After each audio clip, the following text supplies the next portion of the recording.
Janë kapur rreth 120 kg substancë narkotike në një autobus.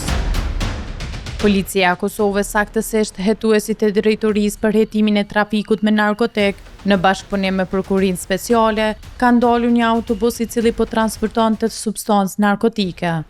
Në këtë rast është arrestuar një person me inicialet BK, i dyshuar për kryerjen e veprës penale, blerje, posedim, shpërndarje dhe shitje e pa autorizuar e narkotikëve, substancave psikotrope ose analoge.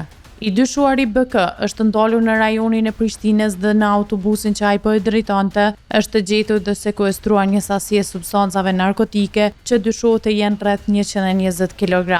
Policia në bashkëpunim me Prokurinë Speciale janë duke ndërmarrë të gjitha veprimet e nevojshme hetimore në përputhje me kodin e procedurës penale dhe ligjet në fuqi. Ndërsa i dyshuari BK me vendim të Prokurisë Speciale është ndaluar për 48 orë.